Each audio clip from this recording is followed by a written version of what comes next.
Bonjour chers téléspectateurs, merci de nous recevoir chez vous. Aujourd'hui, nous allons vous parler de la SAP, la Société des ambianceurs et des personnes élégantes. Nous recevons au cours de cette émission Monsieur Ahmed Yalla, le plus grand sapeur du monde en croco et en piton, le président des sapeurs du Congo. Bonjour Monsieur Ahmed.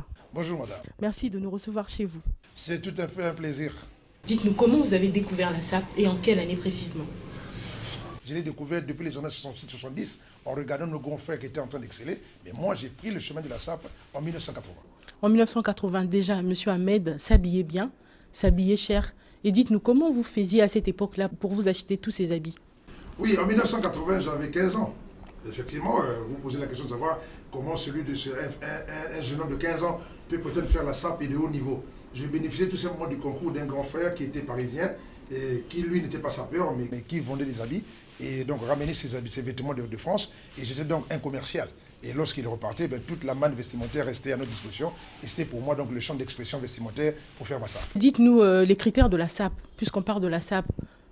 Comment juger un bon sapeur? Quels sont les critères qui peuvent faire que l'on déniche un bon sapeur? Un bon sapeur commence déjà par un état d'esprit.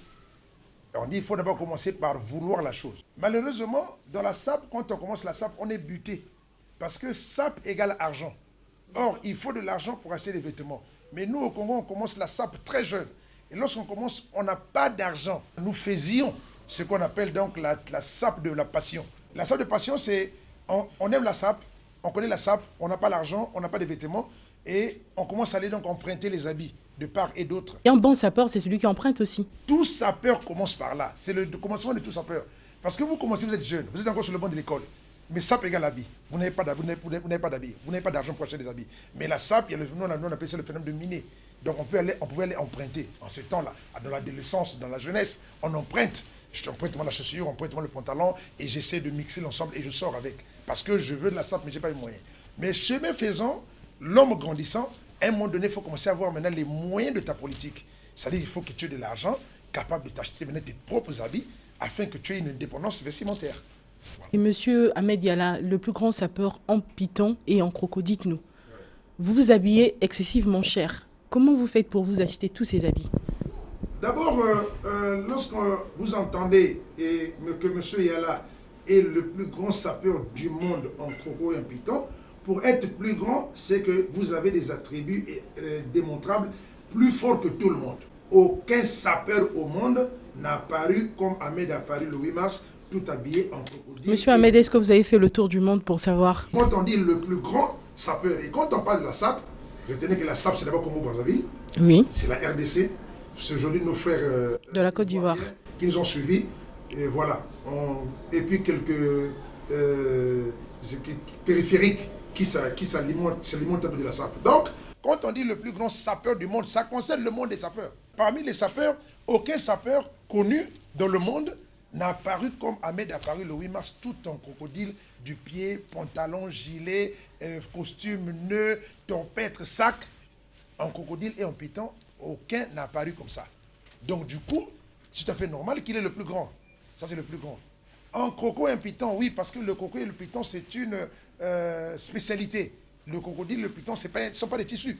Ce sont des peaux des animaux. Vous ne prenez pas le braconnage, là? Tous les objets qui sont faits en peau exotique, crocodile, piton, ainsi de suite, les peaux viennent du réseau qu'on appelle le réseau des élevages. Il y a des élevages au monde. Il y en a en Afrique, il y en a en Asie, il y en a en Amérique, mais malheureusement pas en Europe, parce que le crocodile ne vit pas en Europe. Dans le cas de la maroquinerie, donc pour faire les chaussures, pour faire les vêtements, ainsi de suite. Il ne s'agit pas d'aller dans les forêts pour aller tuer les crocodiles et les pitons et pour transformer leur peau en objets que nous portons. Donc c'est pour ça que vous regardez que dans le monde entier, on vend les objets en peau de crocodile. Donc ça vient du réseau de l'élevage. On distingue combien de styles dans la sapologie? La SAP n'a pas d'habit exigé.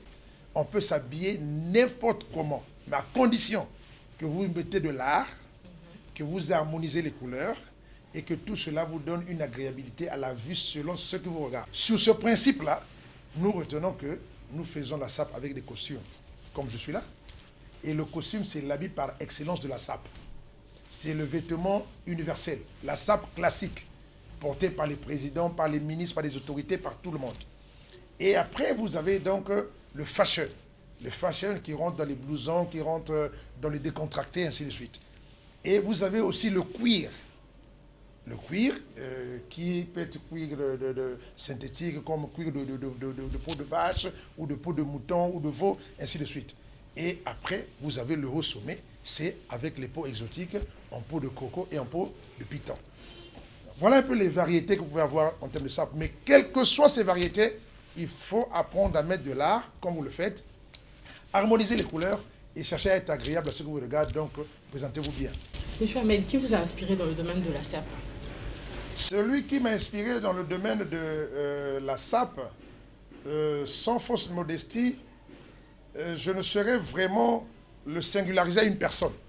Ça commence comme par une ambiance un peu tout azimut, quoi, en réalité.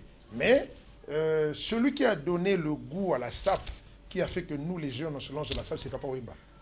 Papa Wemba, parce que Papa Wemba a commencé à chanter la sape. Et la musique de Papa Wemba était identifiée comme la musique de la sape. Et Papa Wemba était l'un des grands sapeurs du monde. Et donc, du coup, il était devenu comme l'ambassadeur de la sape. Donc, je peux dire, par Papa Wemba, on retrouve tous les sapeurs que nous avons connus. Donc vous ne citez même pas un grand sapeur au Congo? Ils sont nombreux. Ils sont nombreux. Je ne saurais les citer. Je ne saurais les citer. Pas un. Je ne saurais les citer. Ils sont nombreux, des valeureux. Je dis bien des valeureux. Donc, mais par contre, je dis bien, il n'y a pas un en singularité par lequel je me suis inspiré. Je les ai vus et je les apprécie. Ils sont très valeureux. Je dis maintenant, par contre, celui qui a donné le goût à la sape, pour que nous allons la sape, c'est Papa Wemba. Monsieur Ahmed, là on aperçoit à l'écran votre tenue en python. Comment évaluez-vous cette tenue-là, le prix de cette tenue? Les peaux exotiques ne sont pas vendues au mètre, madame. C'est vendu au centimètre. 1 centimètre de peau de crocodile coûte 20 000 francs CFA, l'équivalent de 30 euros. Et une peau de crocodile varie entre 2 millions de francs CFA, donc l'équivalent de 3 000 euros. Donc comment ça se passe? Vous achetez ça en centimètres, c'est ça?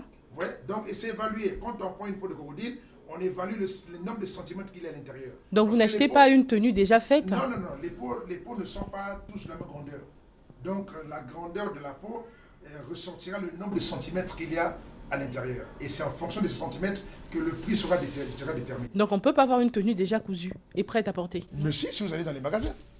Un blouson en crocodile commence à partir de 70 000 euros, l'équivalent de 45 millions de francs CFA en boutique. 45 millions. 45. Monsieur Ahmed, on a combien les tenues en python et en croco? Ahmed Yala a aujourd'hui 12 ensembles, en croco et en python. Je ne parle même pas de blouson, je parle d'ensemble, donc y compris le blouson à l'intérieur. Que vous avez acheté en combien de temps?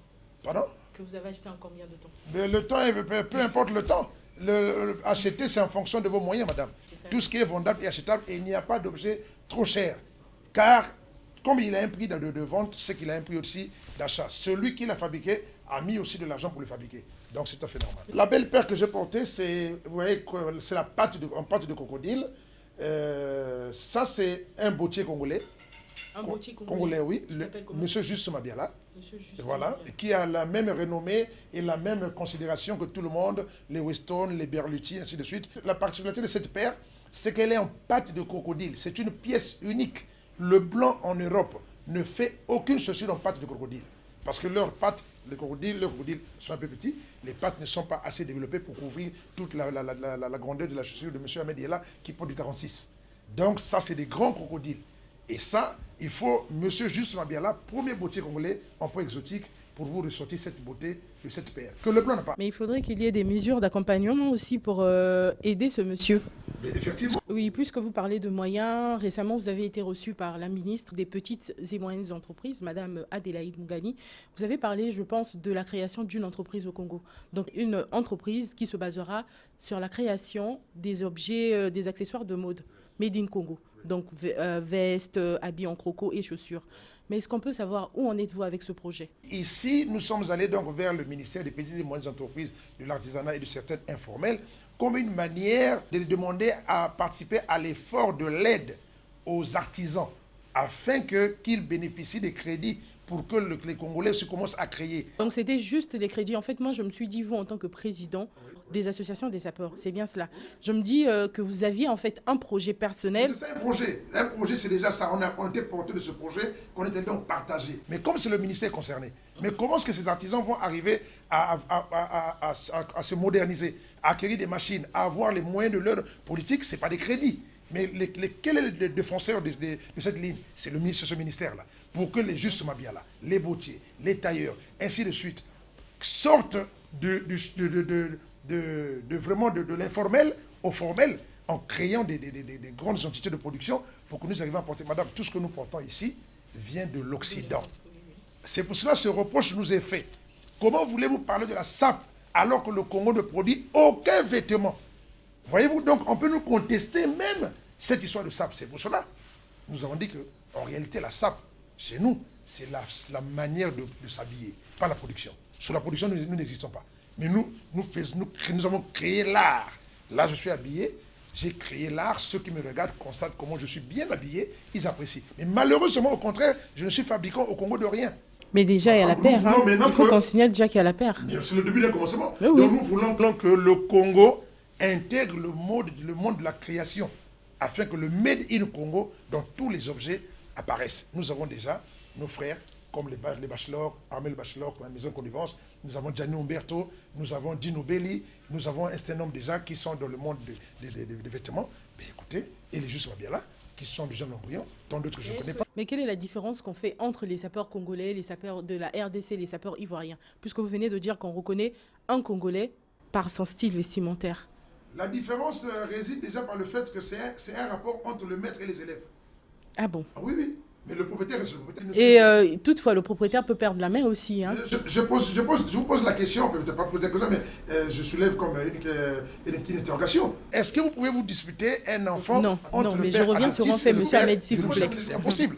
D'accord. Donc, c'est pour dire que le Congo, c'est le père biologique de la SAP.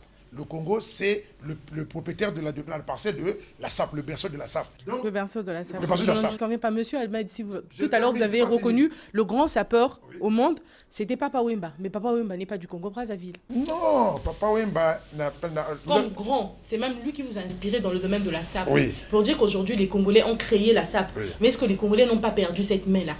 Mais le Congo, c'est pour cela, vous venez de la même sens que moi. Donc, les lettres de noblesse de la SAP. Oui, pour aller dans le même sens que vous, c'est interpellatif en fait au Congolais. C'est bien beau de crier, mais il faut le maintenir. L'Angleterre a créé le football, mais le champion du football, c'est le Brésil. C'est pour dire que, enfin, merci madame, je vous encourage là-dessus, c'est pour dire que les Congolais avaient perdu la diversité de la SAP. Alors que nous avons créé la SAP et nous nous sommes exprimés sur tous les genres de vêtements, comme j'ai dit, que ce soit le cuir, que ce soit le fashion, que ce soit le costume, que ce soit les peaux de croco de python. Mais après, les Congolais se sont cantonnés dans une monotonie, ne restant que dans les vestes. Non seulement la monotonie. Or, sur le costume, on ne peut pas avoir le leadership parce que tout le monde peut s'acheter quoi? Un costume. Voyez-vous? Donc, il fallait que le Congolais retrouve cette diversité. C'est ce que Ahmed Diallo a amené. C'est Ahmed Diallo qui est venu avec les crocos et les pitons. Pour la première fois, dans la SAP du Congo, le plus grand, c'est même récent au Congo, c'est Ahmed Diallo qui vous montre les objets en croco et en piton, les habits. Donc, aujourd'hui, les Congolais doivent comprendre qu'il faut remettre la diversité. Sinon, mais nous resterons aussi avec notre droit de création et les autres, nous voulons le leadership. Sur le rapport avec le Congo-Brazzaville et le Congo-RDC, avec Papa Mbaka, je dis oui, maman. Il était arrivé un temps, je peux vous dire officiellement, c'est une vérité, que la RDC avait pris le dessus sur le Congo. C'est une vérité. Incontestée et incontestable. Parce que eux, ils sont restés dans une diversité. Nous, nous sommes contenus sur le costume. Quand tu vas en compétition, tu portes le costume, lui aussi porte le costume. Quand lui va changer, toi, tu es limité. Donc, quand tu es battu, tu peux recevoir 2-0, 4-1, ainsi de suite, parce que tu n'as pas de variété. C'est pour cela qu'il faut que les Congolais reviennent sur la diversité. Que la sapologie, en elle-même, il y a aussi la finesse. Je suis arboré de bijoux en or. Monsieur Abed, mais là, vous parlez de vous. Je représente le Congo, madame. Oui, vous savez, nous avons la chance d'avoir le raffia comme tissu. Mais est-ce qu'on ne peut pas diversifier ce secteur? Je n'ai jamais vu M. Ahmed Diallo habillé en raffia. Pourquoi? Non, le problème c'est que le discours que vous tenez là, au Congo, beaucoup de gens parlent de la SAP. Beaucoup de gens sont les sapeurs. Tout Congolais est presque sapeur. Mais quand il s'agit maintenant de s'occuper de la SAP, tout le monde est démissionnaire. D'accord. C'est pour dire que ce que vous dites est vrai. Mais pour que le raffia devienne un tissu, il a besoin d'un traitement. Il a besoin d'avoir une considération. Ce n'est pas vous et moi qui allons faire du raffia un tissu exploitable. Il faudrait que l'État partage cette vision. C'est ce que nous sommes en train de faire aujourd'hui. En allant vers l'État pour lui dire, mais attendez, mais venez dans cette histoire. Il faut que nous partageons cette vision ensemble afin qu'eux aussi s'y mettent pour que le Congo arrive, par exemple, à améliorer le raffia, pour que le raffia, comme mon frère Sirébina, je l'ai vu, en costume raffia, formidable, pantalon raffia, formidable. On peut faire les chapeaux. Et on peut faire même de ce costume-là comme notre habit traditionnel du Congo, n'est-ce pas? Comme un patrimoine. Mais il faudrait qu'on vienne nous accompagner là-dessus, madame. Bien entendu, mais on dit que la charité bien ordonnée commence par soi-même. Où en êtes-vous avec le projet du Japon? Oui, le voyage du Japon, c'est le 16. On va au Japon le 16. C'est du 16 au 1er. Le concours s'était fait ici. Et il y a eu 5 qui ont été retenus par les Japonais eux-mêmes, jury japonais. Et voilà, donc on va le 16 et puis on revient le 1er août. On a donc 2 semaines au Japon pour aller présenter la SAP aux Japonais, pour intéresser les Japonais à la SAP. Vous êtes également président des associations des sapeurs du Congo. Oui. Mais certains disent que M. Ahmed s'est autoproclamé président des sapeurs. Expliquez-nous un peu. Comment ça s'est passé? La SAP dans le Congo s'exerçait d'une manière aussi libérale, mais il y a des clubs au Congo du nord au sud, de l'est à l'ouest. Et le monde de la SAP n'était pas organisé en une corporation comme l'Union des musiciens, l'Union des écrivains, le barreau, ainsi de suite. Donc chacun était dans son coin. Et quand j'ai lancé le Festival international de la sapologie féminine en 2015, j'ai fédéré autour de moi tous les sapeurs de toutes les associations. Les sapeurs, y compris leur président, en fait, toutes les associations. Chemin faisant, nous sommes partis de la première édition à la deuxième édition. Jusqu'à la mort de Papa Wemba, j'ai amené plus de 150 personnes à Kinshasa. On est parti, on est revenu. Les sapeurs ont vu en moi un président, enfin un potentiel président, quelqu'un qui les prend en charge, qui organise tout, ainsi de suite. D'où l'idée a émergé de me lire, pas de me nommer, de me lire en tant que le président de la SAP et des sapeurs du Congo. Et pour ce faire, il fallait que toutes les associations de la SAP du Congo, de Pointe-Noire à la Likwala, de la cuvette ouest à la cuvette centrale, tout le monde, toutes les associations, nous nous sommes retrouvés à Brazzaville, les présidents. Nous nous sommes retrouvés à Brazzaville, ici, chez moi, excusez-moi, en assemblée générale, assemblée au cours de laquelle ils m'ont élu en tant que président de la SAP et des sapeurs du Congo. Chers téléspectateurs, on va passer donc à la visite du Boom Care, le dressing de M. Ahmed Diala. M. Ahmed Diala.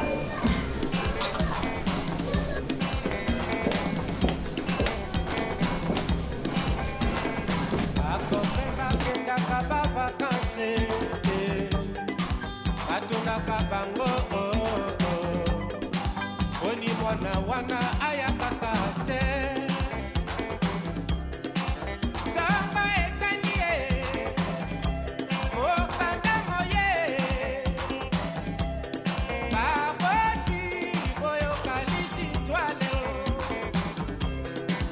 yona putu kela cité obeti libanga osimotete osomi bilamba owelisi mbangu kokende na vacances.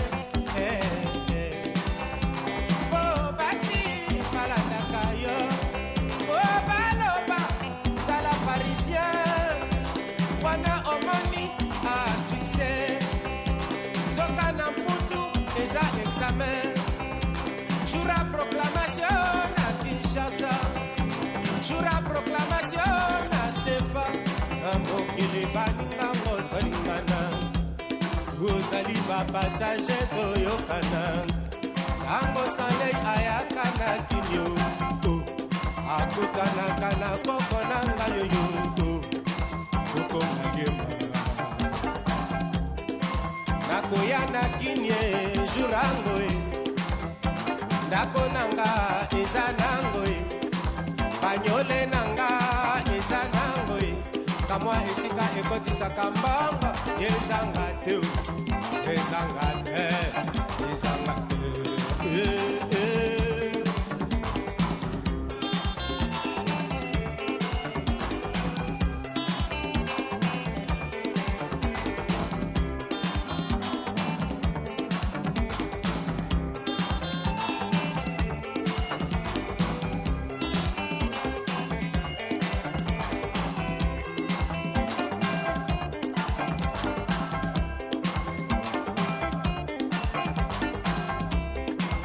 nakokata sefa jour après nakolata na ngai ensemble akwiranta bien signé Rocomantino oya serutie grifango ja Franco Ferre grifango ja Marco Vanturi grifango Enrico Coverie grifango Marité François Gilbo grifango Tokyo Kumanga grifango chemise à boulevard grifango oya Germain Papa Fiotti. Nous étions en compagnie de Monsieur Ahmed Yala, le plus grand sapeur au monde en croco et en piton, le président de la SAP et des sapeurs du Congo. Monsieur Ahmed, je vous remercie. Merci madame, c'est moi qui vous remercie, avec le plaisir de vous reprendre. Merci monsieur. Ben voilà, c'est bon.